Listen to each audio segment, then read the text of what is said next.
안녕하세요. 참 좋은 인연입니다. 여러분들, 오늘부터 생활 속의 기도라는 주제로 우리가 또 부처님의 가르침에 대해서 또 불자로서 어떻게 수행하고 또 어떻게 닦아야 되고 구체적으로 기도란 무엇인지 또 어떻게 기도해야 되는지라는 부분에 대해서 공부하는 시간을 가져보도록 하겠습니다. 그래서 여러분, 이제 우리가 생활 속의 기도라는 이름으로 이제 강의가 시작되는데, 이제 여러분들이 명심하셔야 되는 게 어려운 내용이 하나도 없어요. 그냥 쉽고 편안한 내용으로 진행이 되니까 여러분들도 그냥 마음 편안하게 내려놓고 가벼운 마음으로 광우 스님 무슨 이야기 하나라는 가벼운 그런 마음으로 들으시면 되겠습니다. 제가 이 생활 속의 기도라는 주제로 강의를 시작하게 된 이유가 무엇인가 하면, 불자님들께 가장 많이 받는 질문 중에 하나가 스님, 무슨 기도해야 돼요? 어떤 기도해야 돼요? 무슨 기도가 가장 효과가 좋아요? 라는 그런 질문을 제일 많이 받아요. 근데 여기 앉아 계신 분들 중에서 제 찐팬이신 분들도 계실 텐데, 제가 평소에 강의를 하거나 법문할 때 꼭 나한테 이제 이런 질문 좀 그만해라 라고 꼭 이야기하는 게 있어요. 여러분 딱 머리에 떠오르는 거 있죠? 뭐예요? 어떤 기도가 제일 좋아요? 무슨 기도 해야 돼요? 라는 질문 좀 제발 좀 그만해라 라는 말씀을 자주 드려요. 그렇죠, 여러분? 그래서 제가 늘 말씀드리는 게, 부처님을 향한 모든 기도는 하나로 통한다 라는 말씀 자주 드렸죠. 부처님을 향한 기도는 하나로 통한다. 천수경을 하든 지장경을 하든 금강경을 하든 법화경을 하든 부처님을 향한 모든 기도는 간절하게 기도하며 결국 하나로 통한다. 그러니까 무슨 기도가 더 좋아요? 어떤 기도해야 돼요? 라고 질문하는 시간에 차라리 내가 하고 싶은 기도 하나를 딱 선택해서 차라리 기도를 한번 더 해라 라는 말씀을 엄청 자주 드렸어요. 여러분 귀에 박히도록 들으셨죠? 그런데 아직도 저를 보면 무슨 기도해야 돼요? 하는 분들이 계세요. 화 나요? 안 나요? 안 나요? 화 나요? 저는 화 안 내요. 뭐 한다고 했죠? 삐져요. 하도 많이 말해서. 그래서 그래서 기도에 대해서 궁금해 하시는 분들이 많아서, 또 기도에 대해서 이러쿵 저러쿵 또 많은 얘기들이 있잖아요. 그래서 한번 기도에 대해서 우리 불자들이 생활 속에서 어떻게 기도해야 될지 그 중심을 한번 딱 잡아주는 시간을 가져보는 것도 좋겠다라는 생각이 들었습니다.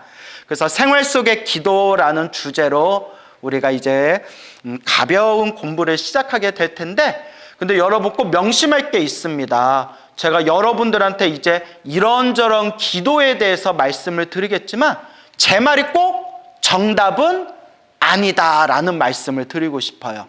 제 말이 꼭 답은 아닙니다. 제 이야기가 꼭 정답은 아니고, 다만 제가 항상 기준으로 삼는 게 있어요.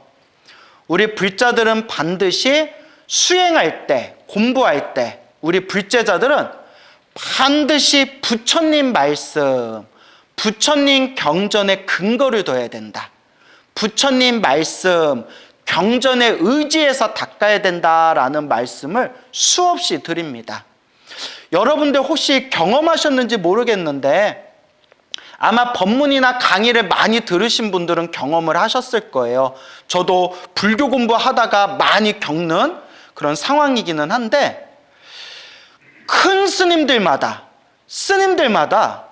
법문하거나 강의하실 때 똑같이 부처님의 법에 대해서 설법하시는데도 저마다 관점이나 내용이 저마다 달라요. 느끼시죠? 저도 많이 느껴요.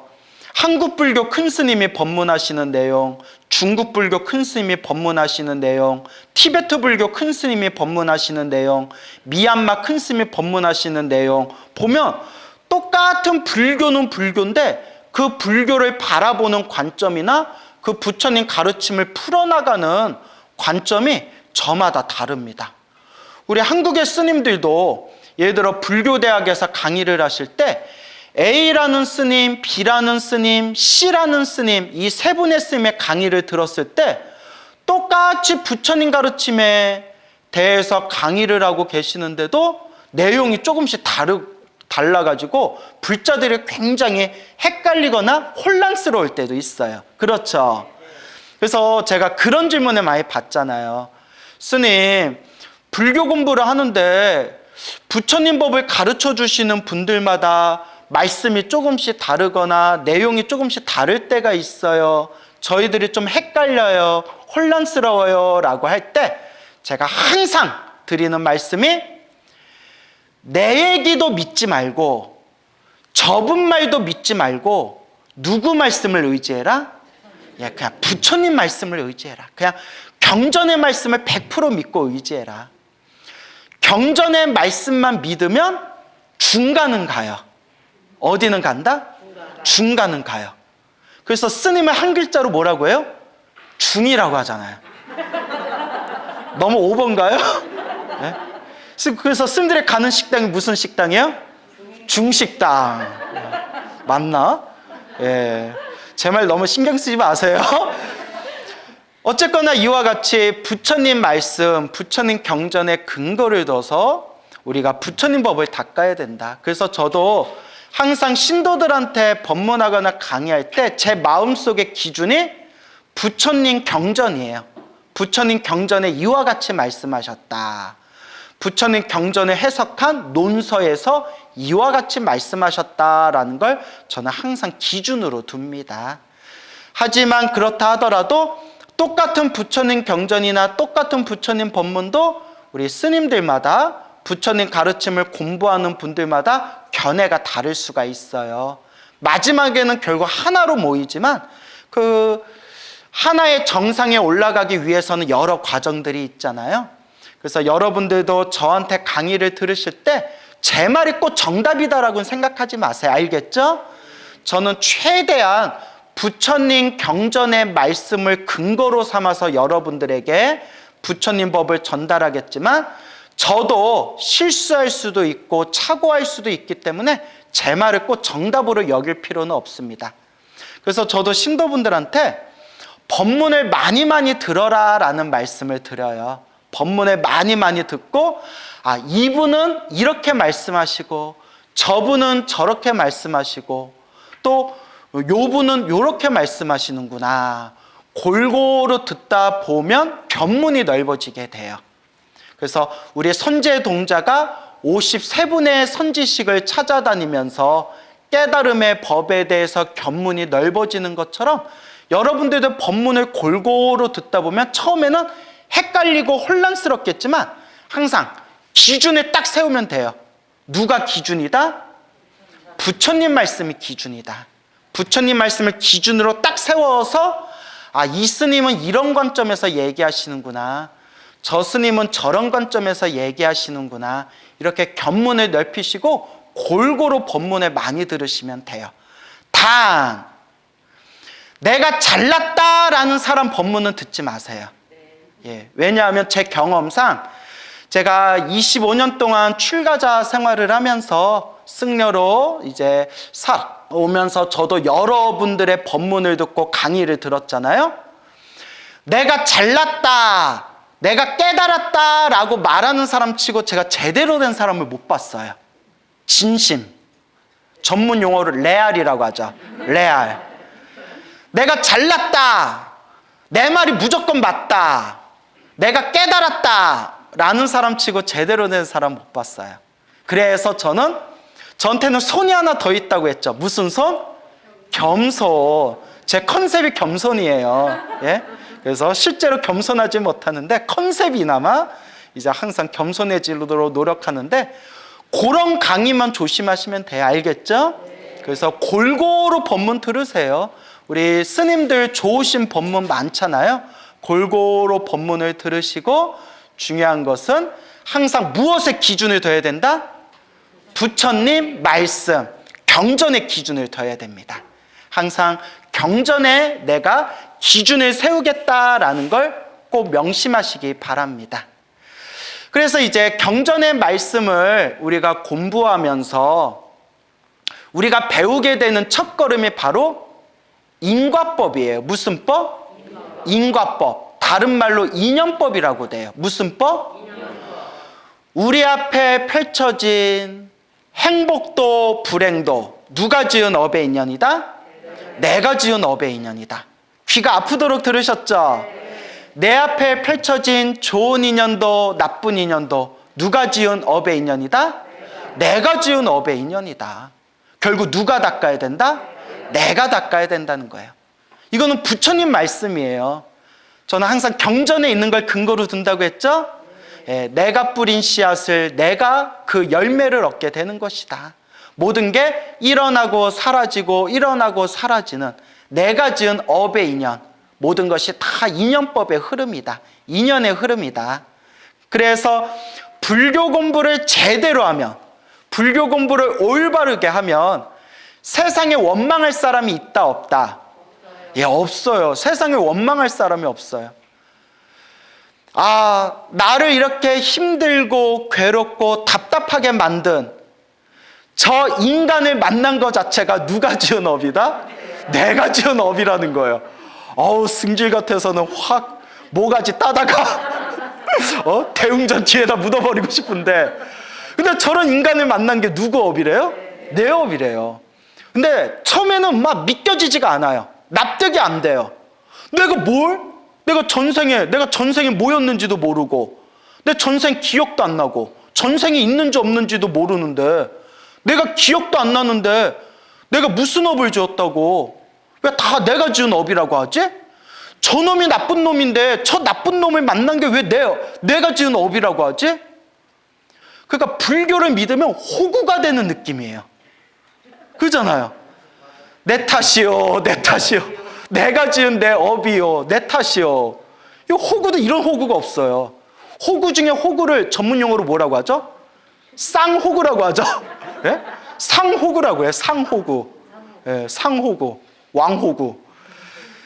그런데 정말 부처님 앞에서 기도를 하고 수행을 하고 내 마음을 닫고 부처님 법을 천천히 공부해 나아가면 이게 머리로 이해되어지는 세계가 아니에요. 제가 늘 말씀드리지만 불교는 지식의 종교가 아니에요. 머리로 백날 따져서 해결될 문제가 아니에요. 체험의 가르침이에요. 내가 딱 하고 체험하는 그 맛을 봐야 돼요. 내가 부처님 가르침을 공부하면서 내 스스로 얻어지는 체험의 힘에 의해서 부처님 말씀이 하나도 틀린 게 없었구나. 모든 게 내가 지은 인연법, 인연 따라 일어나고 인연 따라 사라지고 내가 지은 업의 인연이구나라는 것을 여실하게 이제 가슴에 와닿아요. 그래도 화나는 건 화가 나요. 다 내가 지은 업인 걸 아는데도 저 인간 보면 내가 진짜 내가 이 인과법만 아니면, 내가 이 업보만 아니면 내가 저걸 그냥 막 이런 생각이 화가 나요. 왜냐? 따라해보세요. 아직 업의 습관이 남아서 그래요. 탐내고 성내고 어리석은 업의 습관이 남아서 그래요. 이제는 내가 어렴풋하게 내가 지은 업의 인연이다라는 걸 이제는 이해는 하지만 아직 감정의 습관이 남아서 그래요. 그걸 업습이라고 해요. 그 업습. 그래서 이제 그 업습은 천천히 꾸준히 오래오래 닦아야 그 업의 습관까지도 다 사라지게 되고 우린 진정한 마음의 자유자재한 그런 영원한 자유인이 될 수가 있는 거예요. 근데 우리가 아직은 영원한 자유인이에요? 아니에요? 아니죠. 여기서 여러분, 스님 저는 탐욕도 없고 성냄도 없고 어리석음도 없어요 라는 분 계세요? 괜찮아요. 얘기해 보세요. 예. 여기서 손 들면 우리 사이 어떻게 해진다? 우리 사이 어색해지는 거예요. 예? 아니, 탐진치가 없는데 여기 왜 앉아 있어? 예? 가서 중생제도 하셔야지. 자, 그래서 모든 게 내가 지은 업의 인연이고, 이 부처님이 말씀하신 인과법, 인연법을 이해하면 세상에 원망할 사람이 없어요. 그 세상에 질투할 게 없어요. 누가 그런 말씀을 하시더라고요. 부처님 법을 만나기 전에 항상 화가 찼대요. 항상 화가 차 있었대요. 당신이 자그마한 사업을 했는데 돈 빌려주고 또 결제해놓고 못 받은 돈이 수두룩하더래요. 아이고 그 돈, 아이고 내 돈. 밤에 다리를 뻗고 잠이 안 오더래요. 그 돈이 너무 아까워서. 그런데 저한테 직접 해주신 말씀이에요. 부처님 법을 공부하고 부처님의 인과법과 내가 지은 업의 인연법에 대해서 믿음이 딱 생기니까 그 자리에서 몇 년 동안 놓지 못하고 꾹 쥐고 있던 그 어음들 있죠. 그 계약서 어음들을 싹 다 태워버렸대요. 더 이상 내 돈이 아니다. 들어올 돈이면 들어오고 나갈 돈이면 나간다. 그 사람에 대한 원망이 싹 사라지더래요. 그 다음부터 밤에 다리 뻗고 잠을 잘 수가 있었대요. 직접 해주신 말씀이에요. 그리고 또 어떤 분은 이런 말씀을 하시더라고요. 알코올 중독자인 남편 때문에 평생 마음고생을 하셨대요. 평생 마음고생을 하고 내 팔자야 내 팔자야 하고 계실 때 어느 날 제 법문을 들으셨대요. 거기서 인과법과 수많은 인연법의 흐름과 내가 지은 업을 내가 받는 겁니다. 이번 생에 그 숙제와 빚을 다 갚고 닦아야 됩니다 라는 법문을 통해서 점점 기도하면서 남편에 대한 원망심이 점점 사라지더래요. 아, 저런 인간을 만난 것도 누구 업이구나? 내 업이구나. 그걸 인정한다는 게 대단한 거예요. 보통 사람들 그걸 인정을 못해요. 내가 저 인간한테 속아가지고 내 눈에 콩깍지가 씌어가지고, 그런데 아, 저런 사람을 만난 게 누구 업이었구나? 내 업이었구나 라는 걸 딱 인정하고 이해하고 과거 전생에 지었던 숙제와 빚이 있거든 이번 생에 다 녹이고 갑시다 라는 마음으로 기도하면서 마음이 진심으로 편안해지셨대요. 그 얘기를 제가 예전에 그 화계사 그 일주문 앞에서 우연히 노보살님 마주쳤을 때 그 노보살님이 제 그 옷자락을 꼭 붙들고 그렇게 저한테 직접 해주신 말씀이었어요. 그게 기도의 힘이에요. 이루어지게 해주세요. 이루어지게 해주세요. 저 잘되게 해주세요. 저 잘되게 해주세요. 이런 저차원적인 개인적인 소원 성취에서 벗어나서 점점 이제 내 마음이 닦여나가는 거예요. 내 마음이 고요하게, 내 마음이 편안하게 닦여나가는 것. 그게 진정한 기도의 힘입니다. 알겠죠? 예. 그래서 우리 앞에 펼쳐진 행복도 불행도, 내 앞에 펼쳐진 좋은 인연도 나쁜 인연도 다 누가 지은 업의 인연이다? 내가 지은 업의 인연이라고 했을 때 우리 중생들 인생살이가 살다 보면 좋은 일이 생길 때도 있고 나쁜 일이 생길 때도 있잖아요. 근데 정말 우리가 인생을 살다 보면 정말 희한하게 설상가상이라고 하죠. 눈이 왔는데 서리까지 끼는 거예요. 계속 반복적으로 지속적으로 힘들고 괴롭고 답답한 일들이 자꾸 생기는 분들이 있어요. 그런 분들일수록 우리가 무엇이 두껍구나? 업장이 두껍구나. 무엇이 부족하구나? 복이 부족하구나. 복이 부족한 사람을 우리가 전문 용어로 박복하다라고 부르는 거예요. 뭐하다? 박복하다. 여기 박복장님 계세요? 박복자님 안 계세요? 예. 제가 박복자님하고 몇 번 부르니까 우리 너튜브 동영상 댓글에 박복자 이름이 박복자시고 밑에 스님 저 좀 그만 부르세요 라고 누가 댓글을 올려놓은 걸 보고 빵 터졌는데 이제 애교 있게 저 좀 그만 부르세요. 저도 기도 열심히 하고 있어요 하고 자기 이름, 당신 이름이 박복자래요. 예, 노보살님이신 것 같은데. 예. 주변에 박복자님 한 분씩 있잖아요. 예, 근데 제가 이제 웃자고 한 얘기고, 박복한 사람들, 우리가 흔히 업장이 두껍다고 하는 사람들, 그런 수많은 사람들을 만나면서 소위 말하는 팔자라는 거 있죠. 팔자, 이번 생에 타고난 나의 운명, 내 업의 그릇, 어떻게 해야 나의 힘들고 괴로움을 조금이라도 닦고 소멸할 수가 있을 것인가? 소위 우리 동양 사람들이 말하는 이 팔자라는 것을 어떻게 해야 바꿀 수가 있을 것인가? 그래서 저도 한때 사주 공부했어요. 예, 사주 공부하다가 결국 덮었어요. 왜 덮었을까요? 더럽게 안 맞아. 더럽게 안 맞아.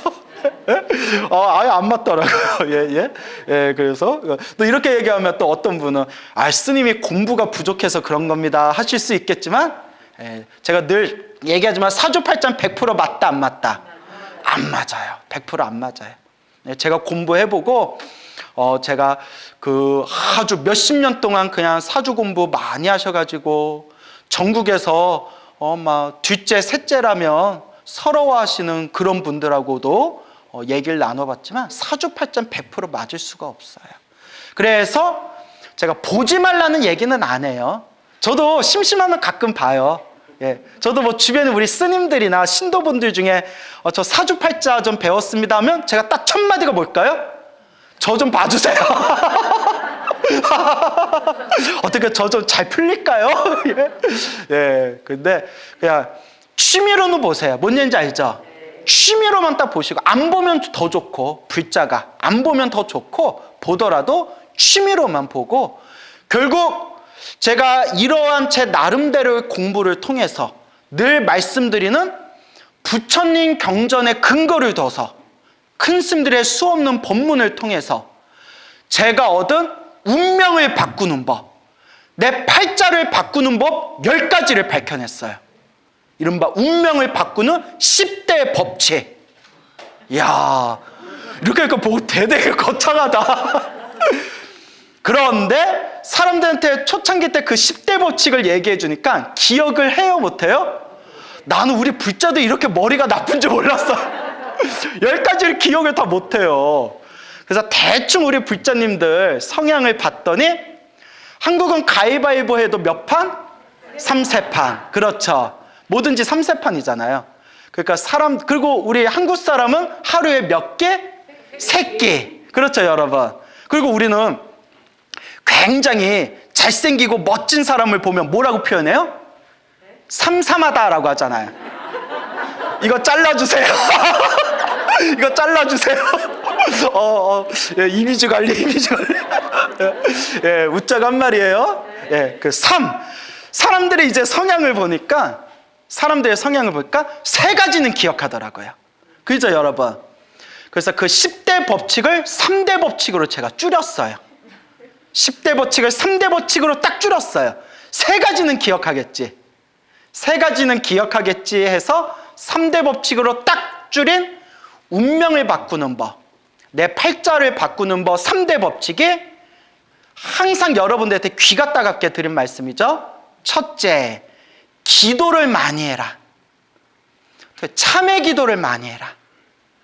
내가 시작 없는 옛적부터 지금까지 살아오면서 알고 지었건 모르고 지었건 몸과 말과 생각으로 지었던 탐욕과 성냄과 어리석음에 젖어 몸과 말과 생각으로 지은 그 모든 업보들, 그게 바로 업보의 장애, 업장이 되는 거예요.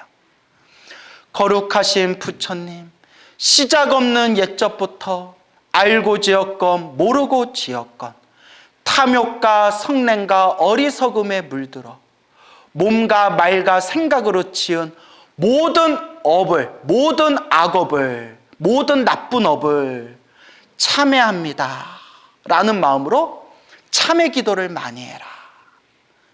둘째, 무엇을 많이 지어라? 그렇죠, 복을 많이 지어라. 그래서 제가 늘 여러분들에게 복을 지으십시오. 선업을 쌓으십시오. 공덕을 닦으십시오. 라는 말씀 자주 하죠. 그리고 어떤 분들이 스님, 복하고 선업하고 공덕이 어떻게 달라요? 해서 제가 어원은 똑같습니다 라고 말씀드렸어요. 복, 선업, 공덕 다 똑같은 말이에요. 어원을 거슬러 가면. 그러면 스님, 근데 왜 세 가지를 얘기하세요? 해서 제가 솔직하게 말씀드렸죠. 있어 보이려고요. 여러분, 복을 지십시오 이러고 끝내는 게 나아요. 복을 짓고 선업을 쌓고 공덕을 닦으십시오. 어떤 게 있어 보여요? 그렇죠. 말이 긴 게 있어 보이잖아요. 근데 다 똑같은 얘기예요. 복과 선업과 공덕. 여러분, 아까도 박복하다라는 표현 썼죠. 우리가 흔히 복이 많다, 복이 적다라고 하잖아요. 여러분들이 무슨 일을 하실 때마다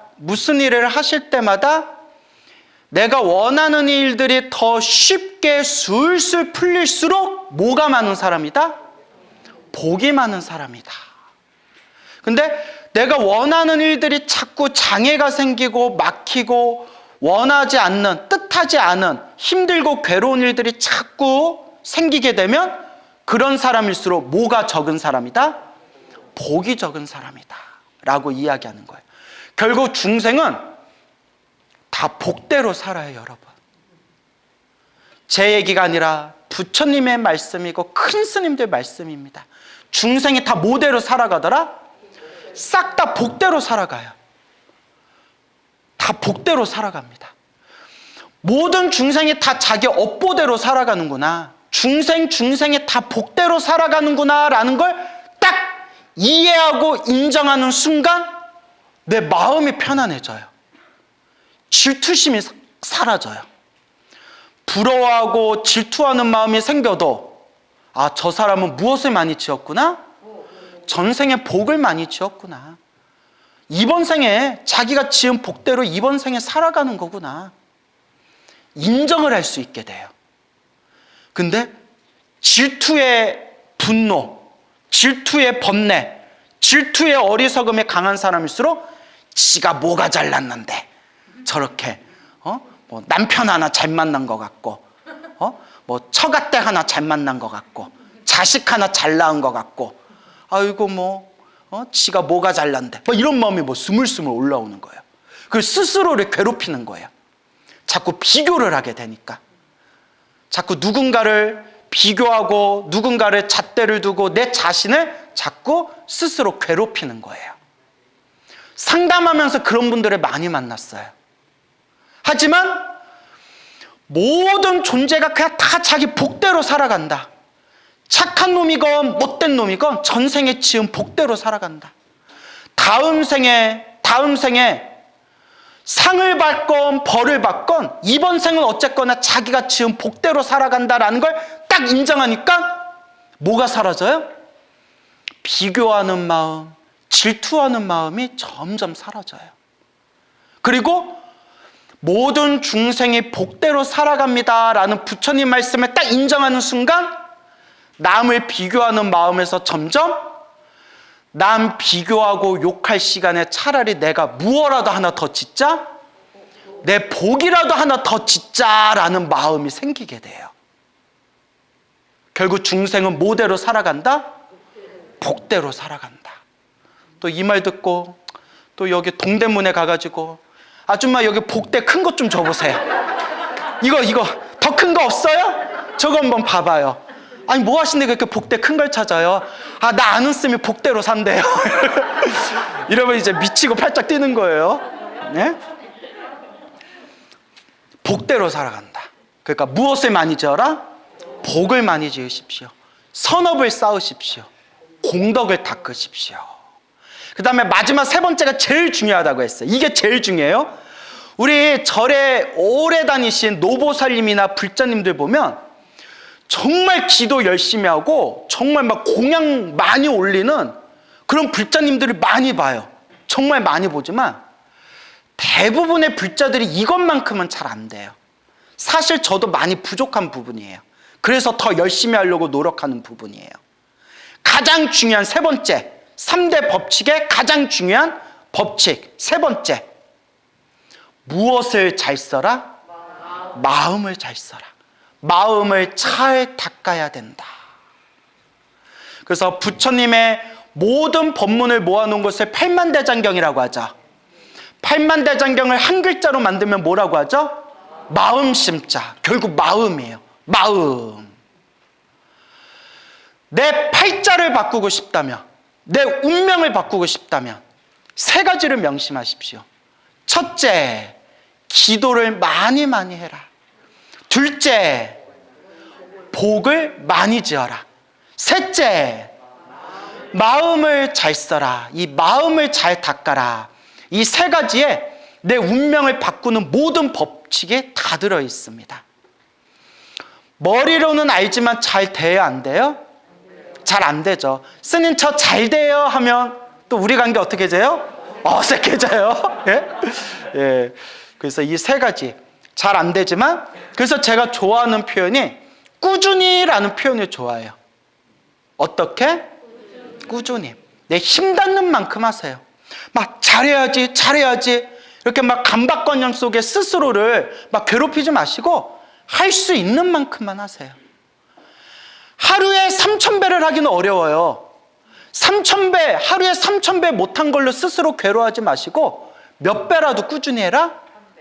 108배라도 꾸준히 해라. 예. 저분이 3배 했을 때 제 머릿속에 짧은 순간에 그냥 3배라고 해줄까? 열의 생각이 오갔는데 3배는 아닌 것 같아. 예. 하루에 관세음보살이나 지장보살 하루에 연부를 10,000번은 못하더라도 꾸준히 몇 번이라도 해줘라? 108번? 1,000번이라도 해줘라. 와, 여기 있는 분들 진짜 쉽게 간다. 예? 1,000번 하는데 한 20-30분뿐이 안 걸려요. 예, 하여튼 꾸준히 해주라는 거예요. 무슨 얘기인지 알겠죠? 내가 전 재산을 팔아서 사람들에게 널리 보시하지는 못할 만정, 예? 내 형편껏, 내 지갑에 내가 여유가 있는 만큼 1,000원이라도 100원이라도 그게 작다라고 생각하지 말고 그냥 내 형편껏 보시하고 복을 지어라.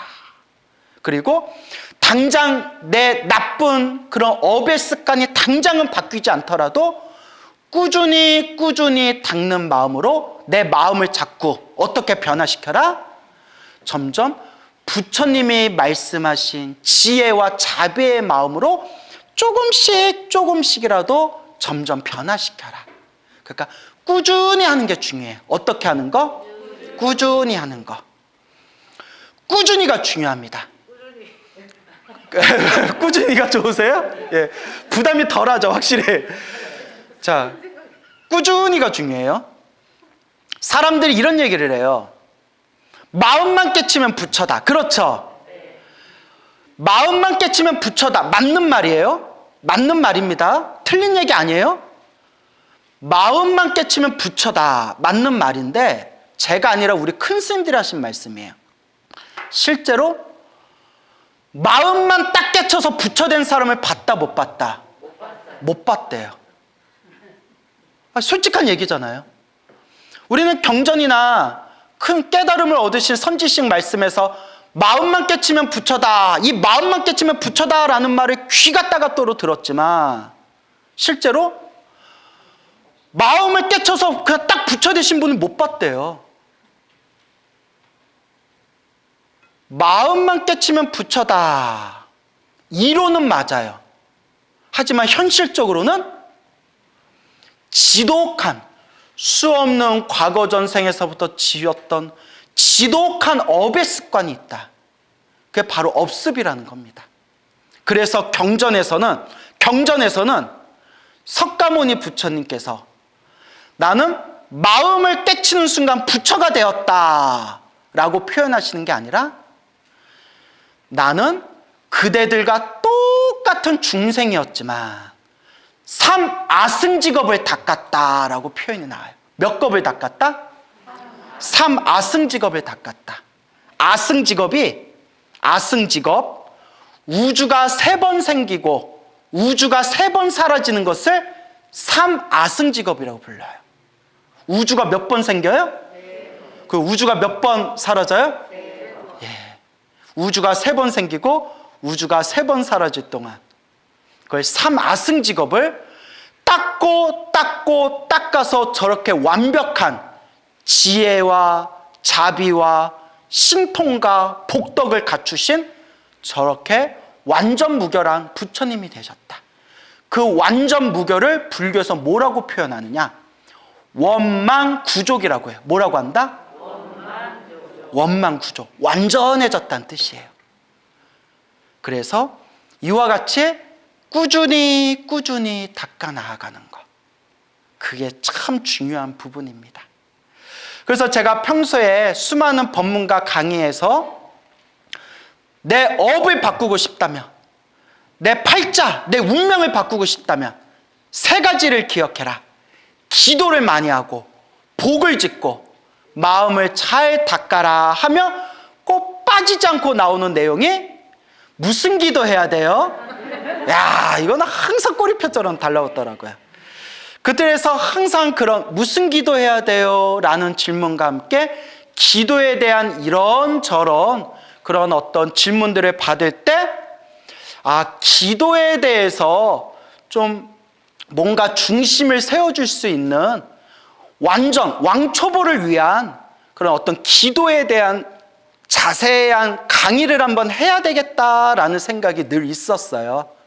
그래서 언제 할까 하다가 또 우리 이렇게 헬로부타 TV에서 이렇게 소중한 또 시간을 만들어 주셨고 또 고맙게도 이렇게 많은 불자분들을 위해서 공개 강좌까지 열게 되었습니다.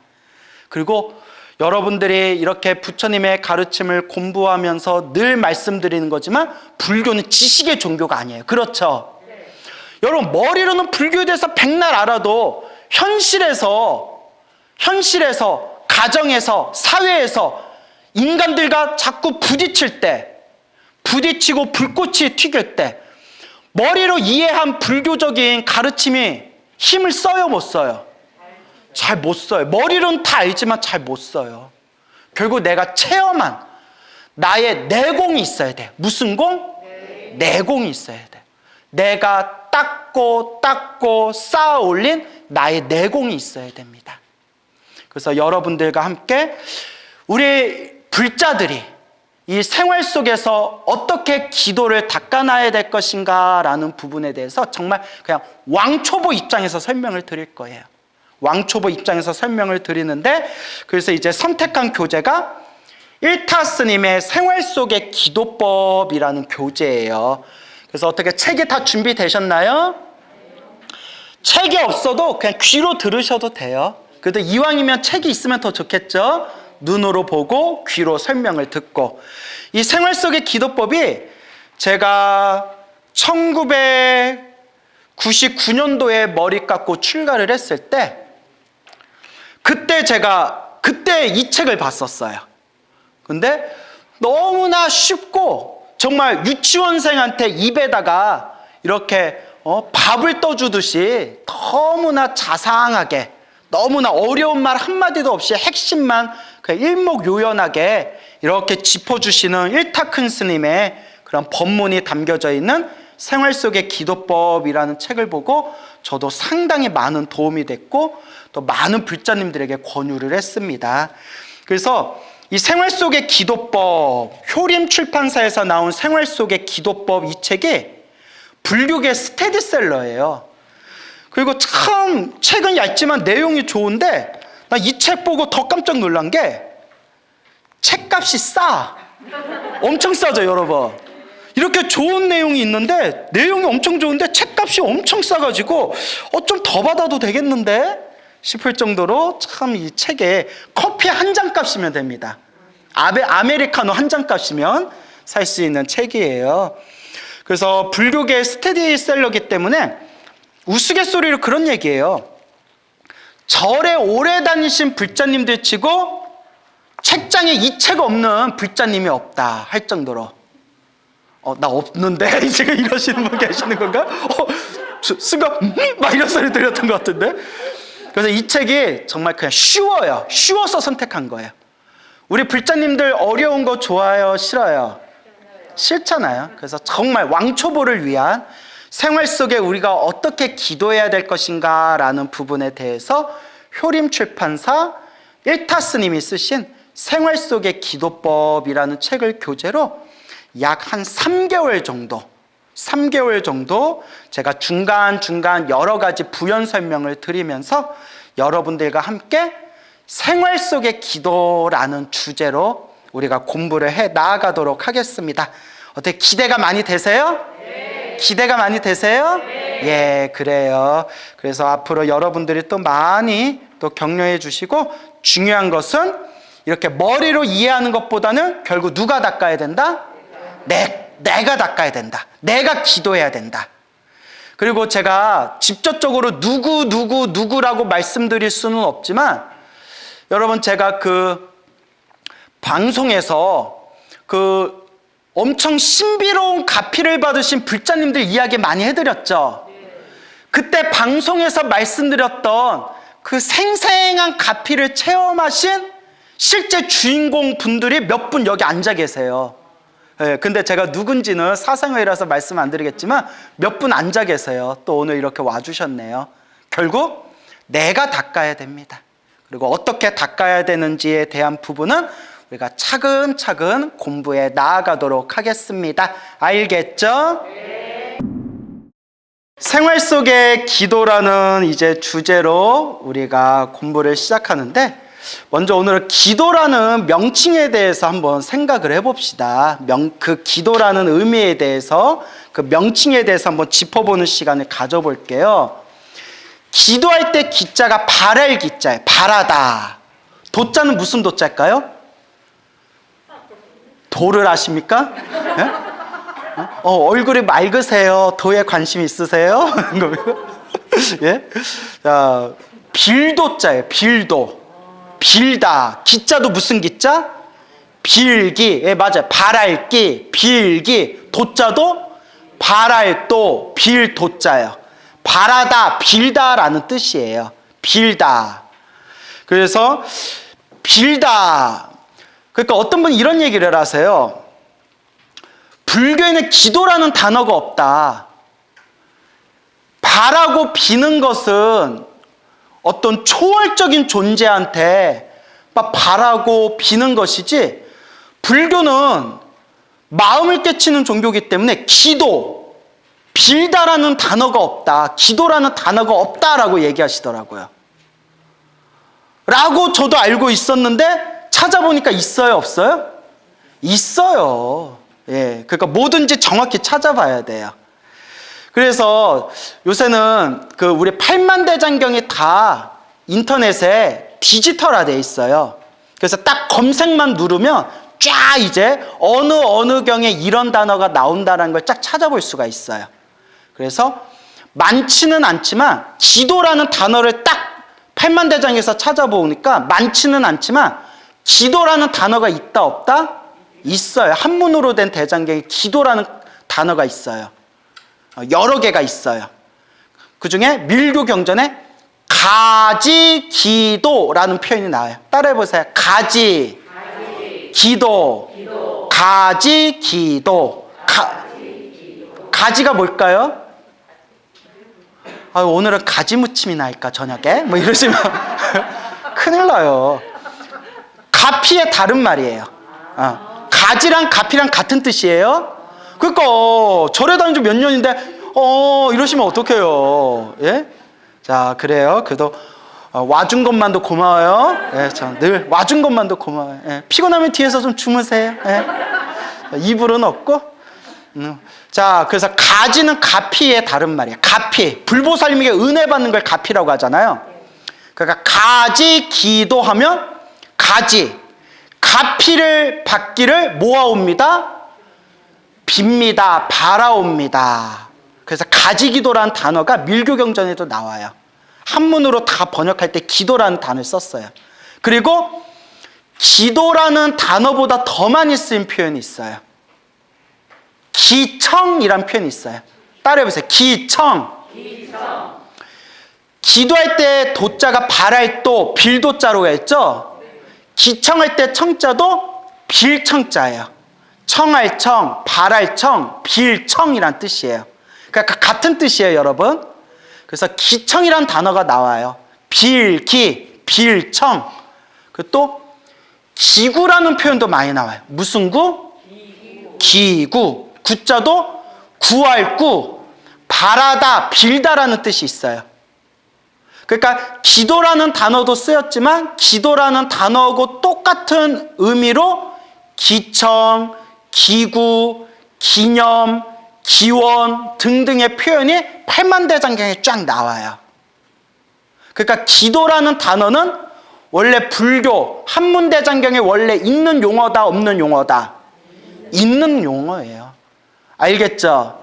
그러니까 이제 우리가 뭔가를 얘기할 땐 정확하게 알아야 돼요. 그래서 기도, 어떤 학자분이 기도라는 단어는 불교에 없는 거다라고 하셨지만 요새같이 정보가 발달한 시대에 디지털로 된 팔만대장경에서 딱 검색하면 기도라는 단어도 나오고 기도하고 똑같은 뜻인 기청, 기구, 기념, 기원 이런 표현들이 쫙 나와요. 그럼 여기서 중요한 게 있어요. 뭘 빈다는 걸까? 뭘 바라고 뭘 빈다는 걸까?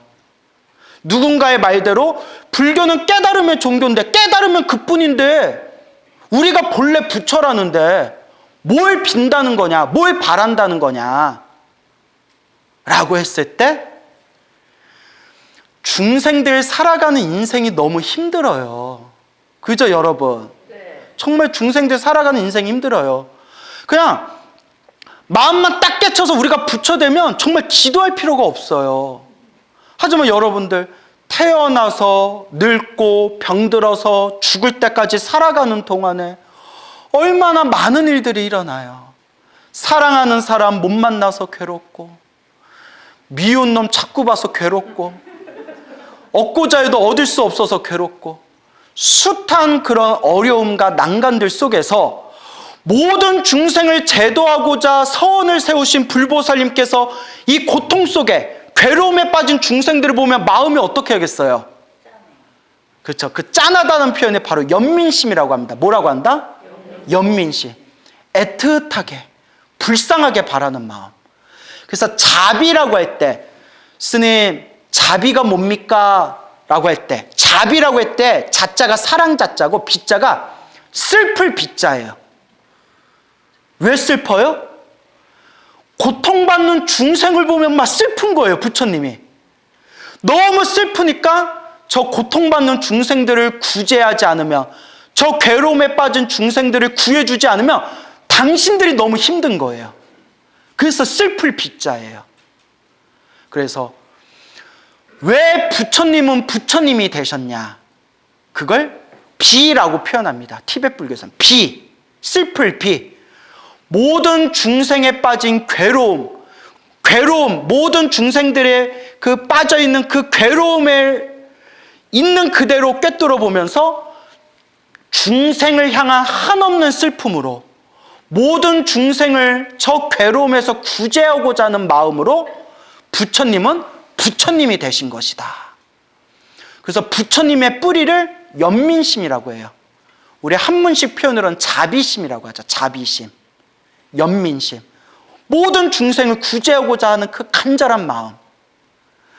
그렇기 때문에 모든 중생을 구제하고자 하는 그 간절한 마음을 가지신 불보살님이 지금 이 윤회 세상에서 힘들어하고 괴로워하고 고통스러운 그런 모습으로 살아가고 있는 그 중생을 우리 불보살님이 어찌 그냥 두고 볼 수가 있겠느냐 라고 하면서 불교적인 기도의 내용들이 펼쳐지게 되는 거예요. 제가 항상 우리가 불교 공부할 때는 반드시 무엇에 근거를 둬야 된다고 했죠? 부처님의 말씀, 경전에 근거를 둬야 된다고 했죠. 관세음보살 보문품에 뭐라고 나와요? 괴로움에 빠진 중생들이 일심으로 누구를 부르며? 관세음보살을 부르며 관세음보살이 반드시 그 중생을 그 고통에서 구제해 주시느니라, 해탈시켜 주시느니라. 그러면서 수없는 모습으로 세상에 나타서 중생을 제도하는 그 거룩한 모습들이 관세음보살 보문품에 쫙 펼쳐지잖아요. 그게 기도예요. 관세음보살님, 관세음보살님, 관세음보살님, 너무 괴롭습니다. 관세음보살님, 바랄기, 바랄도 이 괴로움에서 구해주기를 바라는 마음, 빌기, 빌도 누구에게 비는 거예요? 관세음보살님, 불보살님에게 비는 거예요. 관세음보살 보문품에 분명히 나오잖아요. 괴로우면 관세음보살을 불러라. 이건 제 얘기가 아니에요. 누구 얘기예요? 부처님 말씀이에요. 고통에 빠진 중생들이요, 괴로우면 관세음보살을 불러라. 보문품에 나오잖아요. 저는 제 얘기 거의 안 해요. 제 얘기는 농담 따먹기밖에 없어요. 눈치챘겠지만. 그리고 지장경에 나오잖아요. 지장경 읽어보셨죠? 지장경에, 우리가 지장경 하면 다들 무슨 영가천도할 때나 쓰이는 경으로 알고 있지만 그건 정말 지장경에 대해서 무식한 분들이 그런 얘기하는 거예요. 지장경을 내 편견 없이 있는 그대로 바라보면 갈 곳 없어 헤매이고 있거나 악도에 떨어진 영가들을 천도하는 내용도 나오지만 지장경에 보면 분명히 현세 이익, 지금 이 순간 살아가고 있는 중생의 소원을 성취하거나 괴로움에서 지장보살님이 그 중생을 구해주신다는 내용이 나오잖아요. 그죠? 분명히 지장경에 나오잖아요. 그대가 바라는 바가 있으면 하루에 이 지장경을 독송하고 하루에 몇 번 이상씩 1000번씩 지장보살을 불러라. 지장보살님이 반드시 그대들을 보호해 주리라 라는 게 지장경에 항상 나오잖아요. 내 얘기가 아니에요. 힘들고 괴롭고 바라는 게 있으면 누구를 불러라? 지장보살을 불러라. 지장경에 나오잖아요. 약사경에 보면 뭐라고 나와요? 힘들고 괴롭고 병고에 빠진 중생들이 지극한 마음으로 약사경을 독송하고 약사열의 부처님의 명호를 부르고 약사 부처님이 우리 중생들에게 가르쳐 주신 이 약사진언을 외우며 반드시 괴로움에서 벗어나게 되리라. 약사경에 나오잖아요. 수많은 대승경전에 한결같이 우리 부처님이 뭐라고 하셨냐? 기도하지 마라. 기도할 필요 없다. 마음을 깨치면 부처가 되는데 뭐하러 기도했냐라고 말씀하지 않으셨어요. 뭐라고 얘기하셨다? 중생들 눈높이에 딱 맞춰서 지금 당장 괴롭고 힘들고 덜덜 떨고 있는 중생한테 괜찮아. 네가 부처인데 뭐가 두려워. 괜찮아. 배고파? 왜 배고파? 네가 부처인데 왜 배고파? 이러면 그 사람이 중생이 알아듣겠어요? 못 알아듣겠어요? 못 알아듣죠. 당장 춥고 힘들고 괴로움 빠진 중생한테 빌어라. 불러라. 부처님을 부르고 보살님을 불러라.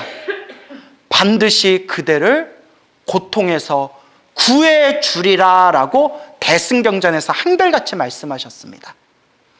기도는 불교의 아주 훌륭한 수행법이에요. 우리 지금 이 순간 괴로움에 빠져서 힘들고 괴롭고 답답한 이 고통에 빠진 중생에게 그 한 명의 중생에게라도 따스한 자비의 손길을 내밀어 그 괴로운 중생을 어루만져주고자 했던 불보살님의 위대한 자비의 에너지, 그게 바로 기도라는 거예요. 기도는 아주 훌륭한 수행법입니다. 아시겠죠? 예, 제 얘기가 아니라 부처님이 분명히 말씀하셨습니다. 힘들고 괴로우면 불보살을 불러라. 그리고 또 많은 분들이 이런 얘기를 하세요. 참선만 하면 되고 명상만 하면 되지 기도는 수준이 떨어지는 거다. 물론 저도 참선이 우리 부처님 가르침 중에 최상의 가르침이라는 걸 100% 인정을 해요. 저도 참선 수행을 나름대로 했던 사람이고, 하지만 한 가지 놓쳐서는 안 돼요. 참선하고 명상하시는 분들도 기도 수행을 할까요, 안 할까요? 언젠가부터 참선하고 명상한다는 사람들은 기도라는 이 부처님의 가르침을 우습게 여기기 시작하고, 마치 참선하는 사람들은 기도를 안 한다라는 착각에 빠진 분들도 있어요. 실제로 그런 분들을 봤어요.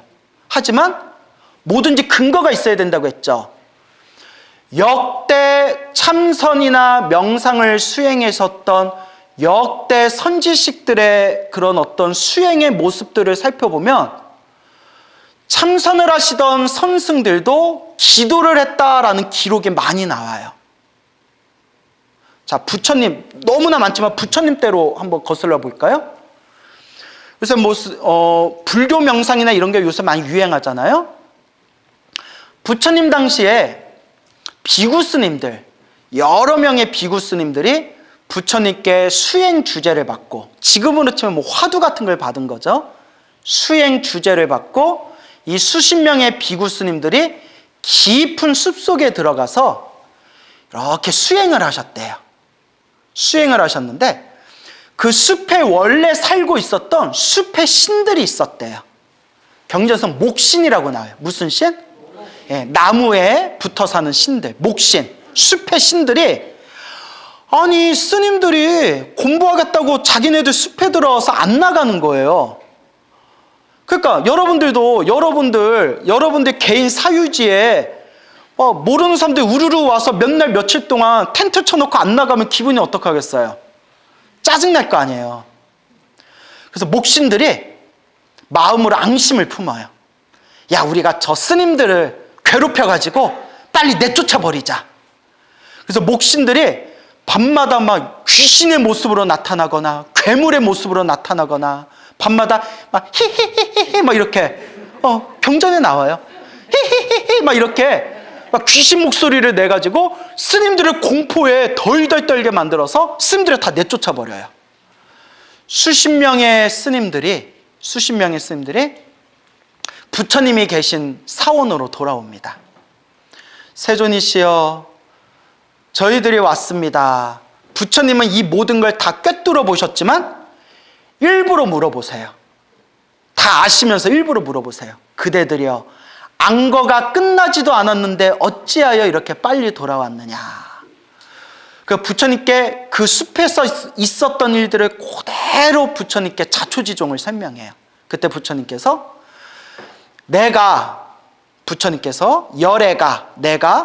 그대들에게 가르침을 암송하겠다. 이 가르침을 잘 기억하고 숲에 가서 매일 외우거라 하고 부처님이 짧은 경전 하나를 이렇게 그 비구스님들에게 가르쳐줘요. 그래서 비구스님들이 그 경전을 딱 외우고 숲에 다시 돌아오는데 목신들이 깜짝 놀란 거예요. 머리가 빡빡이라 그런가, 쟤네들 도끼 있다. 이거 질기네. 야, 우리가 이대로 우리가 너 본때를 더 보여줘야겠는걸 이러고 있는데 이 스님들이 다 분위기가 달라요. 숲에 딱 앉자마자 부처님께서 가르쳐 주신 경전을 암송합니다. 그 경전이 바로 그 유명한 자비경. 인터넷에 자비경이라고 치면 쫙 나와요. 한마디로 모든 존재들이여 행복하여라. 동쪽에 있는 중생, 남쪽에 있는 중생, 서쪽에 있는 중생, 북쪽에 있는 중생, 위에 있는 중생, 아래에 있는 중생 할 것 없이 모든 존재들이여 다 행복하거라 라고 자비의 마음을 일으키면서 모든 중생이 행복하기를 축원해 주는 내용이에요.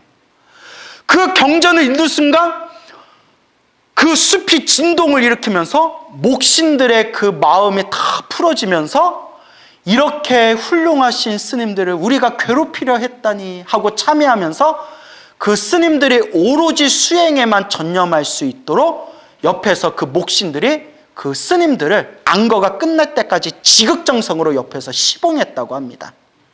이게 자비경의 유래예요. 그 후로 미얀마나 태국 같은 곳에서는 수행하다가 장애가 생길 때, 혹은 신도들 집에 안 좋은 일이 생기거나 장애가 생겼을 때 반드시 읽어주는 대표적인 공덕경 중에 하나가 무슨 경이다? 자비경이에요. 이 경을 외우면 장애가 사라지고 나쁜 재앙이 사라지고 주변에 있는 영적인 존재들이 우리를 보호하게 됩니다. 이게 기도지 뭐예요? 그렇죠? 이게 기도잖아요. 부처님 때에도 이게 있었어요.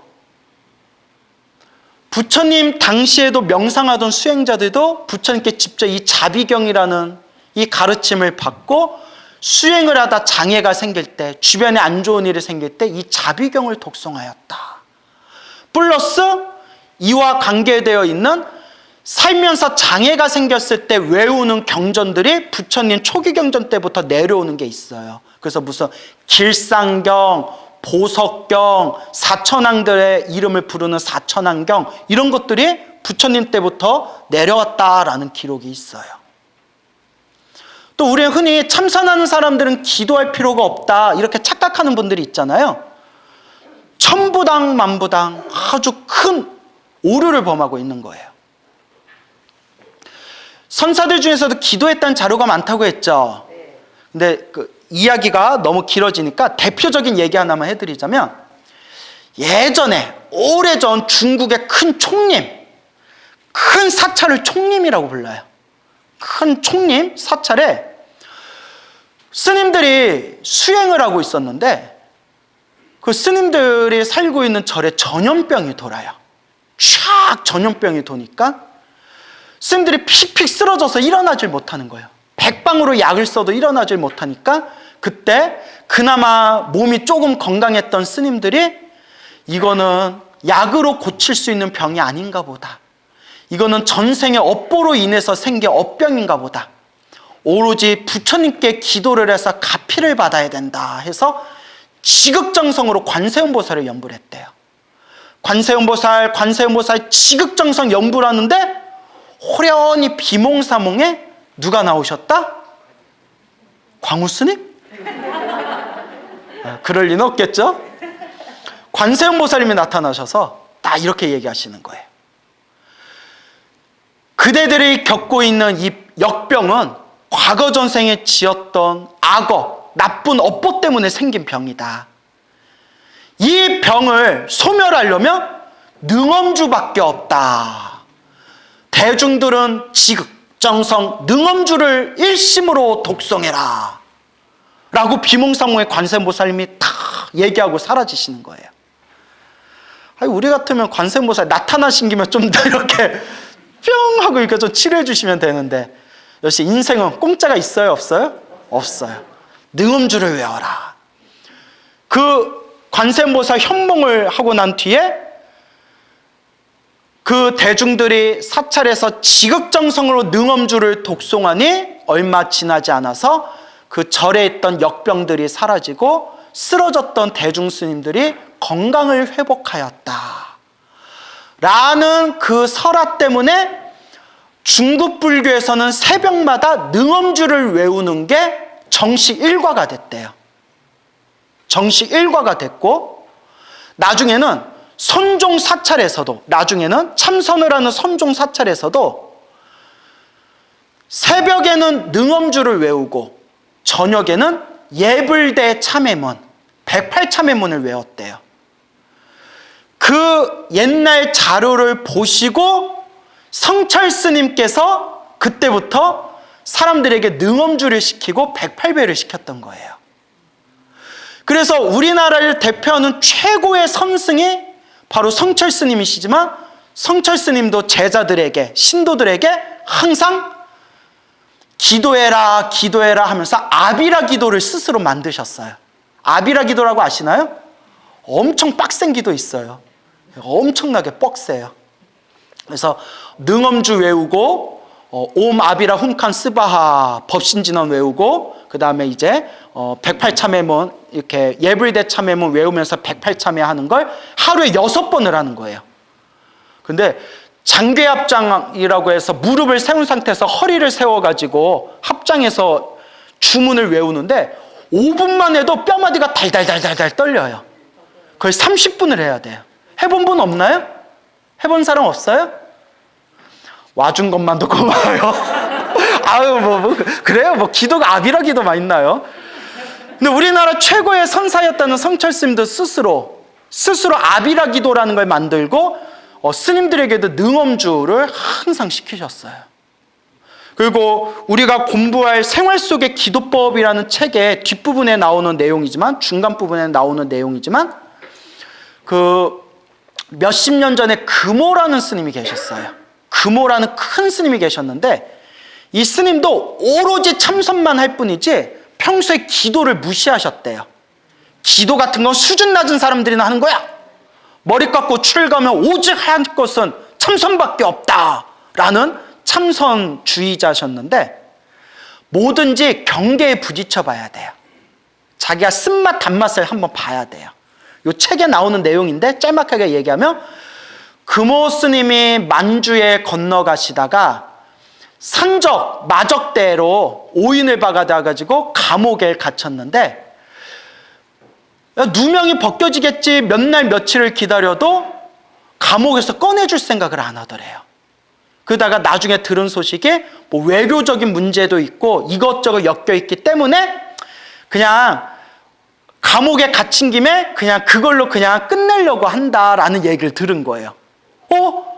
나 감옥에서 나와야 되는데 이러다 감옥에서 평생 썩는 거 아니야? 오로지 참선만 하면 된다라고 했던 금오 스님이 당신 마음이 급하고 머리에 불이 떨어지니까 딱 앉고 벽을 보고 뭘 했을까요? 관세음보살을 외웠대요. 관세음보살, 관세음보살, 관세음보살, 관세음보살, 관세음보살, 관세음보살. 여러분, 제가 늘 주장하는 거지만 기도는요, 등 따스고 배부를 땐 기도가 잘 안 돼요. 갑자기 분위기가 술렁거려요? 동감하시죠? 제가 경험했어요. 정말 내가 힘들고 답답한 일이 있을 때 딱 집중되는 맛이 있어요.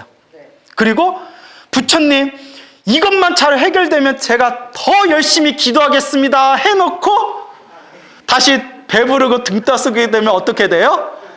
부처님은 내 마음 아실 거야.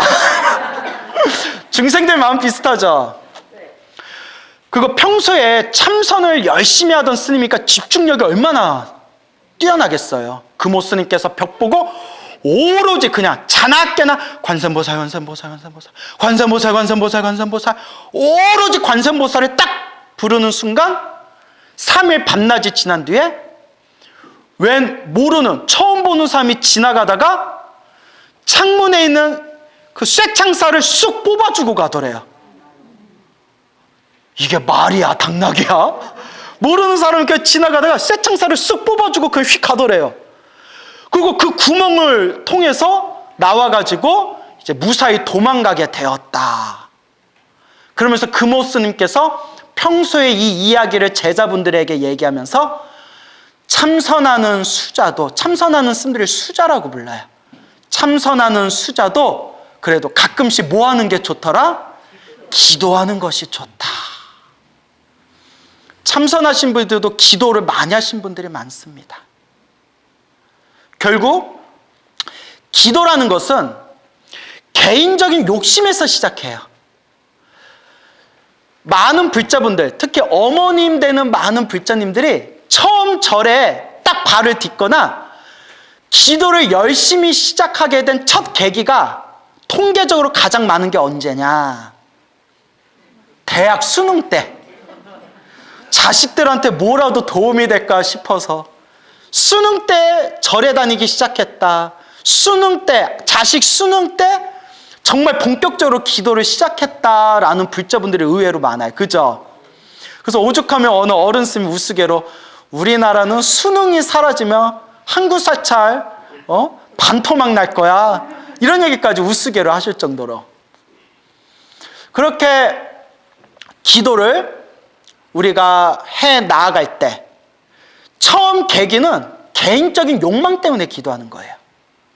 수능 얘기를 했지만 우리 자식 제발 대학 합격하게 해주세요. 우리 자식 원하는 대학 꼭 들어가게 해주세요. 거기서부터 시작하잖아요. 그리고 제가 사찰에 가서 우리가 사시 때마다 사시축원 올리잖아요. 안고 시방 3세 한 뒤에 뭐 어디 뭐 서울특별시 어디 뭐 마포구 뭐 저기 대한불교진흥원 뭐 3층 대법당 아무개 가깝던 보채 이렇게 축원해 주잖아요. 축원 내용 보면 다 건강하게 해주세요. 사업 잘 되게 해주세요. 좋은 배필 만나게 해주세요. 다 그 내용이에요. 축원문 보면 다 그 내용이에요. 자기 개인적으로 잘 되게 해주세요. 처음엔 다 자기 욕망으로 시작해요. 그래서 어떤 분은 예전에 이런 걸 굉장히 신랄하게 꾸짖는 그런 학자분들도 있었어요. 이런 자기 잘되게 해주세요라는 기복신앙이 불교를 망친다. 그래서 기복불교가 없어져야 불교가 살아난다 라고 주장하는 분들도 있었어요. 저도 20대 때는 그 말이 맞다고 생각했어요. 그 말이 맞다. 기복불교 싹 없어져야 된다. 그런 이기적인 마음으로 무슨 절에 다니고 부처님 공부를 한단 말인가 라고 생각했는데 이제는 아니에요. 제가 산전수전 쓴맛 단맛 보니까 와준 것만도 고마워요. 와준 것만도 고마워요.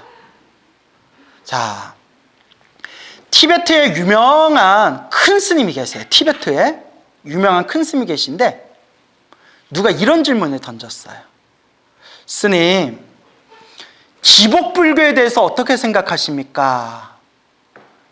전 당연히 평생 팔만대장경을 연구하시고 깊이 그 수행을 닦으신 분이기 때문에 기복불교에 대해서 안 좋게 얘기할 줄 알았어요. 근데 놀랍게도 기복불교는 아주 좋은 겁니다 라고 하더라고요. 아니 왜요? 부처님은 중생들 수준에 맞춰서 법을 설했습니다. 높은 수준의 수행자도 있을 것이고 중간 수준의 불자도 있을 것이고 아주 낮은 수준의 사람들도 있을 겁니다. 그 한 사람 한 사람 눈높이에 맞춰서 법을 설하셨고 가장 첫 번째 기초 단계가 바로 기복신앙입니다. 우리 불교는 복과 지혜를 함께 닦으라고 했습니다. 우리 불교는 지혜의 종교고 깨달음의 종교지만 지혜를 닦고 깨달음을 얻으려면 먼저 복이 있어야 됩니다 라는 말씀을 하더라고요. 맞죠? 좋은 스승을 만나는 복, 좋은 도반을 만나는 복, 좋은 도량에서 공부할 수 있는 복, 건강복, 시간복, 수행만 집중할 수 있는 최소한의 의식주가 될 수 있는 복.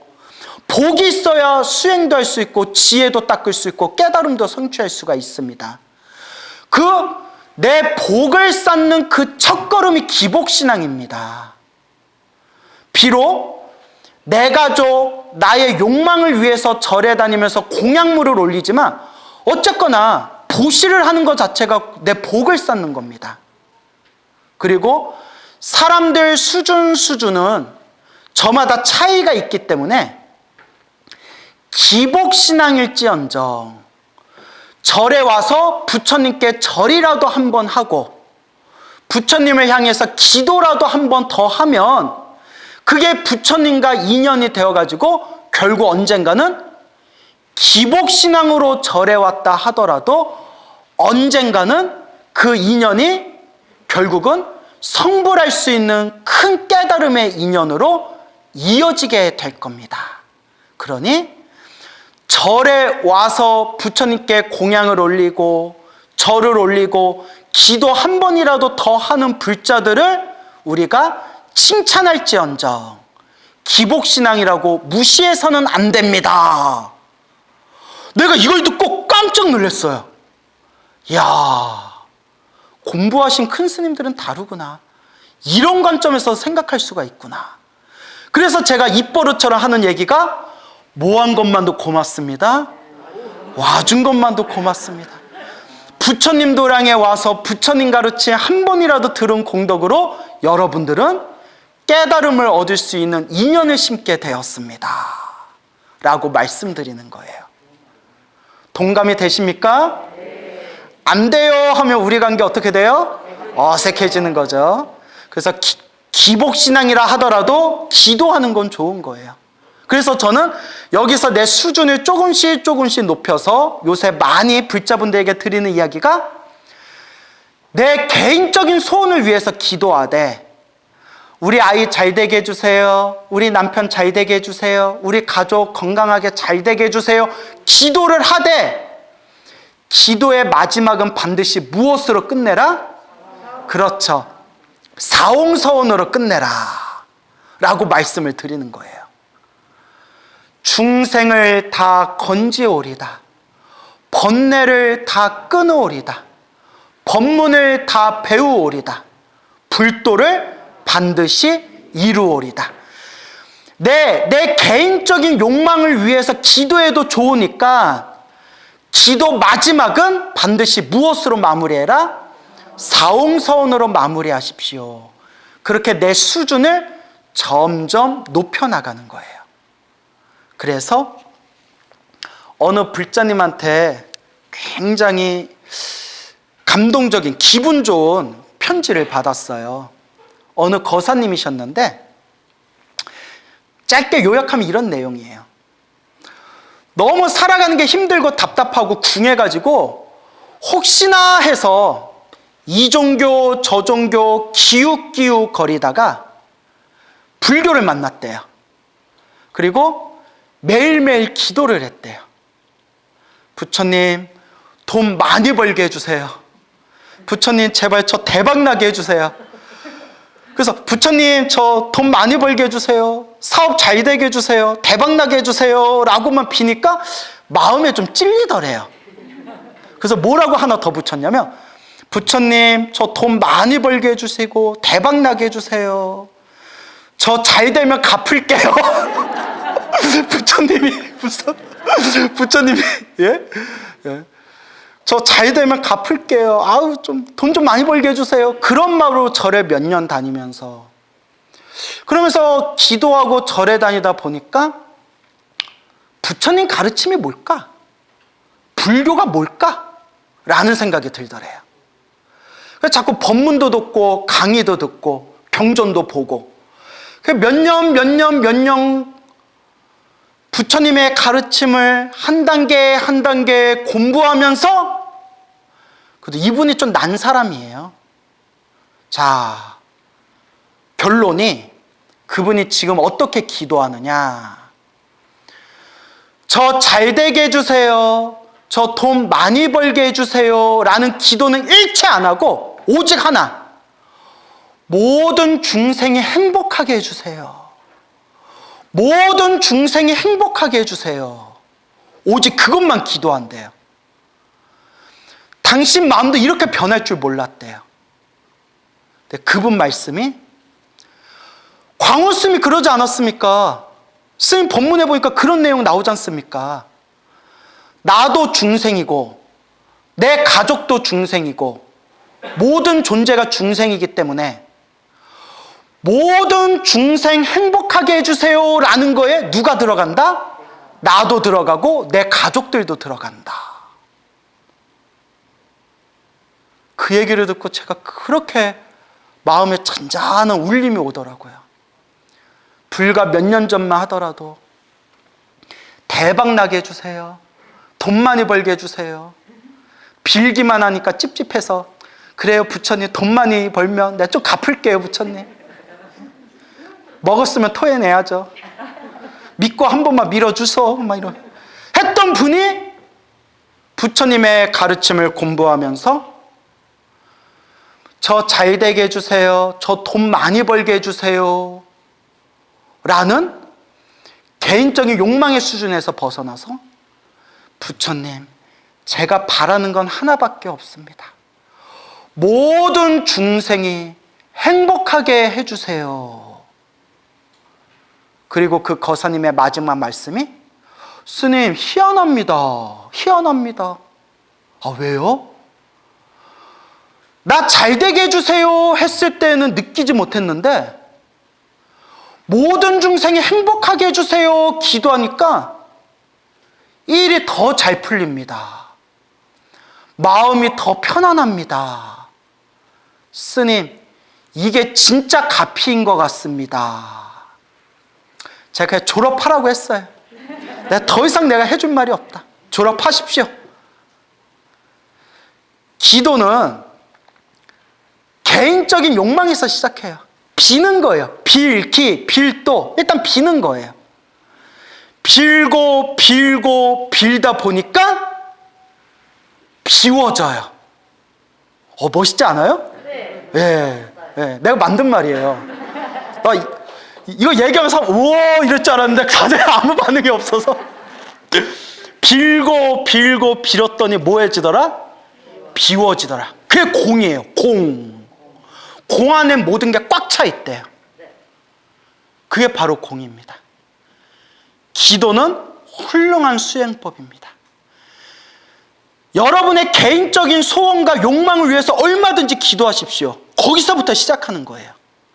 그렇게 빌고 빌고 빌다 보면 여러분도 언젠가는 자연스럽게 부처님, 모든 중생이 괴로움에서 벗어나 모든 중생이 행복하게 해주십시오 라는 그런 진실한 마음으로 기도할 수 있는 그런 진정한 기도의 수행자가 될 겁니다. 오늘 여기서 마치겠습니다. 성불하십시오.